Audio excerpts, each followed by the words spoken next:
Hello, everybody, and welcome back to another Overwatch League fan thoughts and analysis video. Today, we're going to take a look at the Dallas Fuel.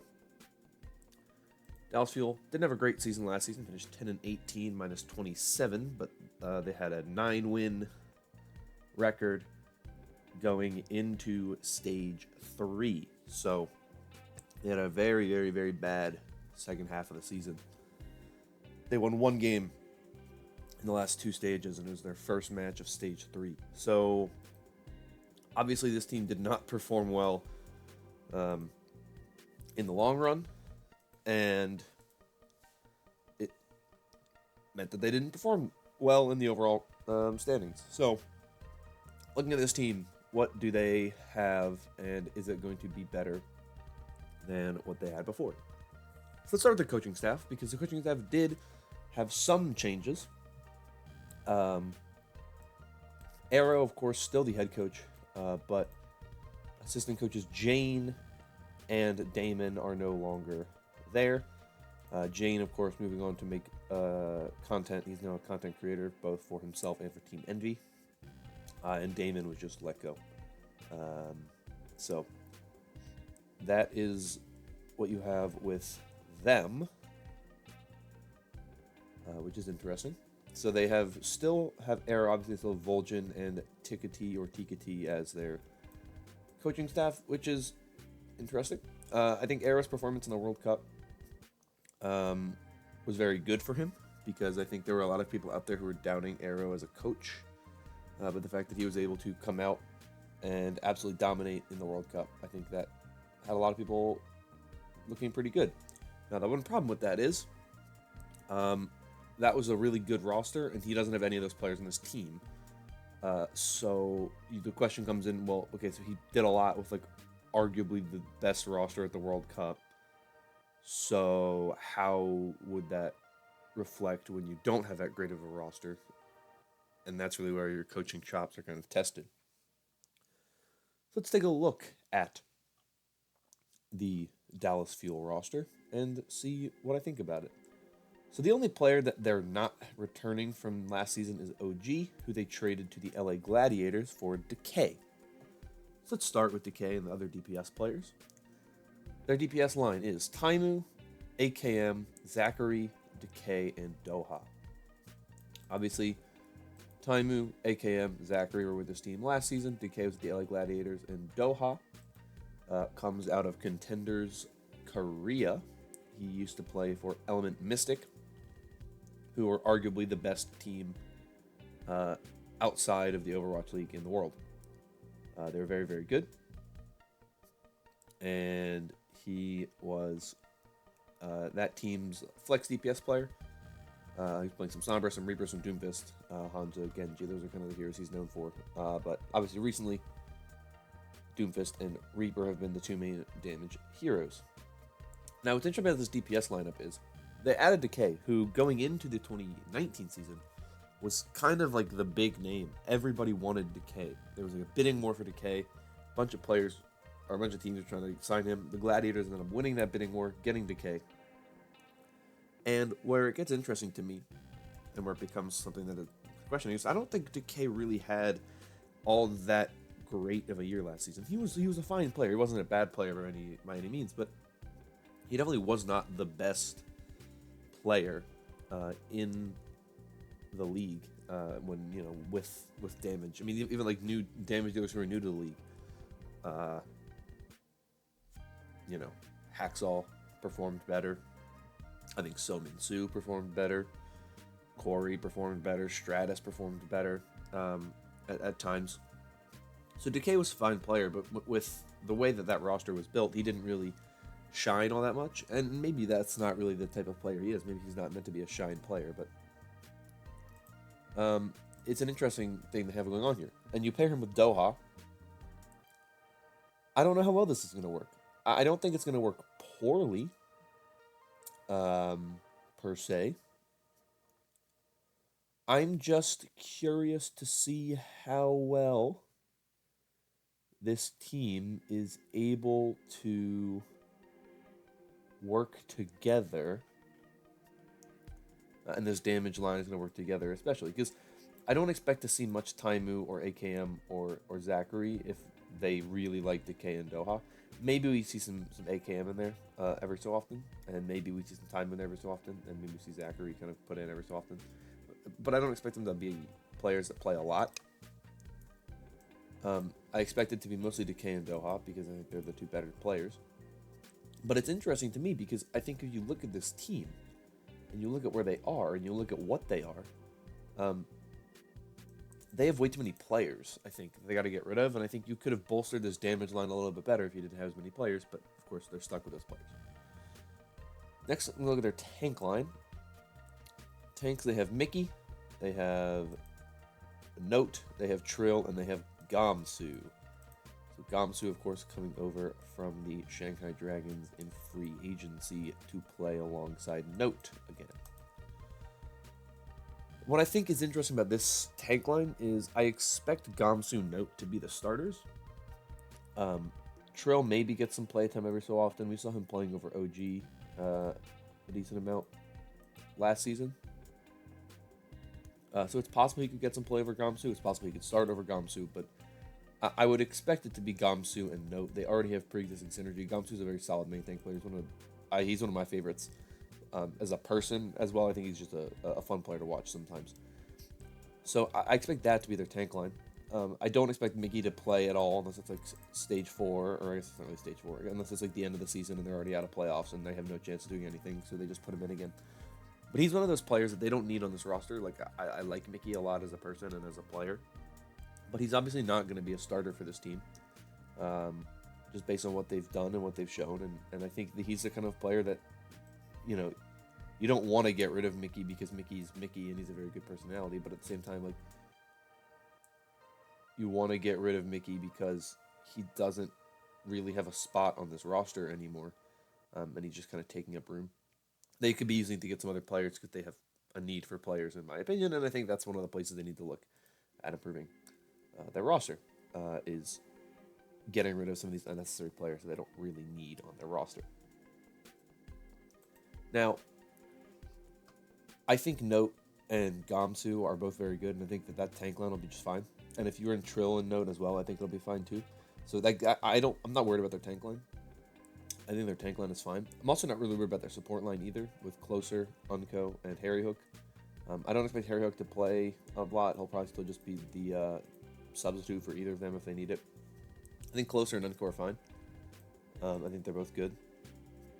Unco is a lot better than I expected him to be, and a lot better than I had known of him when I remember back in like 2018. I was like, this Unco guy seems kind of like okay, but no, he's actually really good. He's a very solid player, and he's very good. And him and Closer make a good support line. They're not one of the best support lines in the league. They're not a support line I think is going to be destroying teams and absolutely blowing people's minds away, but I think they're good, and I don't have an issue with their support line.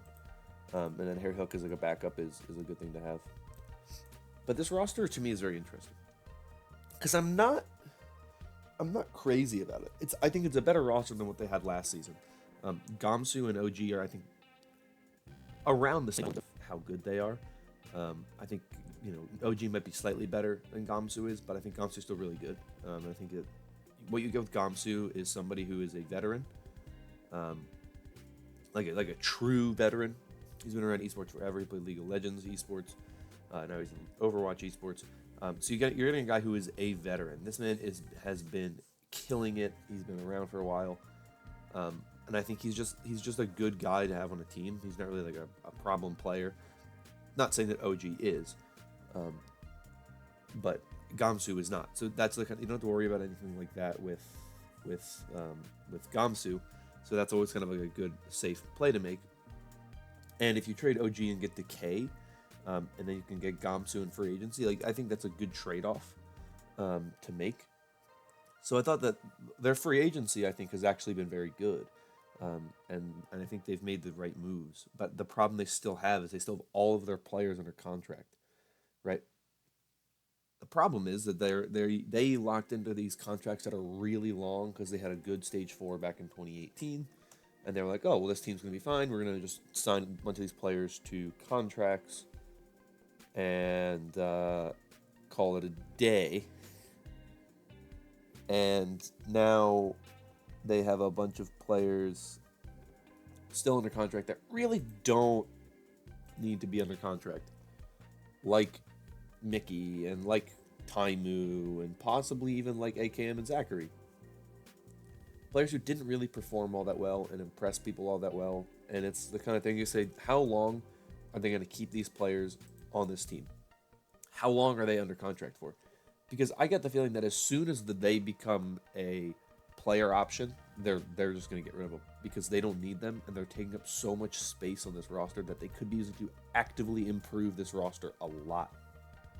But they just can't because the team is basically just stuck with this roster of players. So I think that's really what they need to look at is how do we improve this roster over time? How do we make it better? How do we make it stronger? And how do we compete in a very tough division? You know, Dallas is in the same division as San Francisco, the same division as Vancouver, as the Gladiators, as the Valiant. And the Valiant, I don't think people are really worried about the Valiant this season. They don't look like they're going to be a super strong roster. They made a lot of moves. They've kind of cut back on their roster, but we'll talk about that here in next week at some point. But the thing with Dallas is they're in a very tough conference in general. They're in the Pacific, right? And while the Dallas Fuel could be a good team in the sense that they are maybe better than teams in the Atlantic, it doesn't really matter if you're better than the teams in the Atlantic if you can't beat teams in the Pacific. And I look at the Dallas Fuel and I say they're one of the weakest teams in the Pacific Division, right? Or the Pacific Conference. You look at the standings from last season, you look at the teams in the Pacific, right? Dallas were the worst team in the Pacific Conference, which is a lot. They were the 15th overall team in the league, which means there were 5 teams from the Atlantic below them. So they were better than about half. They were better than half of the Atlantic Conference, right? Atlantic Division. They're also worse than half the Atlantic, whereas the Pacific was much closer. If you look at the bottom team in the, Atlantic, obviously it's Florida, right? They were the worst team in the league, and then Boston, Washington, Toronto, Houston, all, falling in below Dallas. So Dallas was not the worst team in the league last season. Now, I think them finishing at 15th, I think there were teams better than them. I think by the end of the season, Washington and Florida were better than Dallas. But I don't think Boston or Toronto were better than Dallas. Florida, maybe not. But I think, like Houston, Washington, I think they were better than Dallas by the end of the season. Because Dallas didn't win a game in the second half of the season except for one, and it was the first game of Stage 3. So this is a team that I'm very kind of interested to see how they compete with this new roster. But I think it's still be very tough. Because I don't think that they have a great roster. The problem that they still have is they're still tied to a lot of these players who are from the original Dallas Fuel roster, from the original NV days. And they haven't been able to get rid of these players because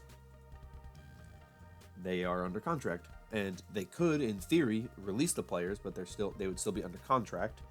And you'd be paying them, even though they're not on the team, because you guaranteed them a contract. And now they can't get out of that contract. Because it's a contract and they signed it and you signed it. So the only option they would really have, realistically, is to trade players, which they did with OG, because OG was one of their players who was actually sought after, who actually people could look at and say, he's a good player, we'll take him. They're not going to find trade partners for Taimu or Mickey or Harry Hook, or Zachary or AKM, most likely. Or even, they can maybe trade Trill if they wanted to, but I think they want to keep Trill because I think they like Trill, and I think Trill's a solid player.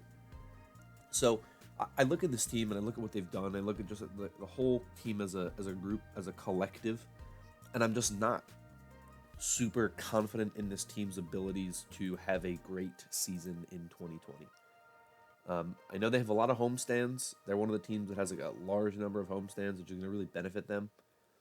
But I just don't think they as a team are looking to be super strong going forward. I think there's a lot of problems that this roster has, just in terms of just how these players have been playing over the past couple of seasons. I don't have a lot of faith in kind of the depth in this roster. So you're taking a risk by having Decay and Doha and hoping that they perform at a high level. And you're hoping that this team will be very good. I 100% think they're a better team than they were last season. I look at the roster they have now. I think with Decay and Doha as damage dealers, you're going to get more consistent play out of them. They're not going to be as weak throughout the season. I think with Gamsu and Note as a tank line, you already have pre-existing synergy there, and I think it's already going to be good for you. I think Unco Closer as a support line are solid. I think it's a better team than what they had last season, but I just don't think this team has what it takes to really compete this season because of the division that they find themselves in, and the fact that the Pacific Conference looks really good, and a lot of teams in the Pacific Conference are doing their best to improve. I put this team, when I look at the Pacific West, I think this is a team that gets 4th in the Pacific West. I don't think they do better than the Gladiators. I don't think they do better than the Titans. I don't think they do better than the Shock. But I think they'll probably do better than the Valiant, just based on what we've seen. But those are my thoughts on the Dallas Fuel. They're a weird team. I don't really know how to describe. They're just a very middle of the pack team. That's really how I feel about them. But let me know how you feel about them in the comments down below. I know Dallas Fuel have a lot of fans, so I'd like to hear some thoughts that people have on them as a team. But that's all I have for you today. So if you enjoyed, consider liking and subscribing. But thank you so much for watching. Hope you all have a wonderful weekend, and I'll see you all next time. Bye bye.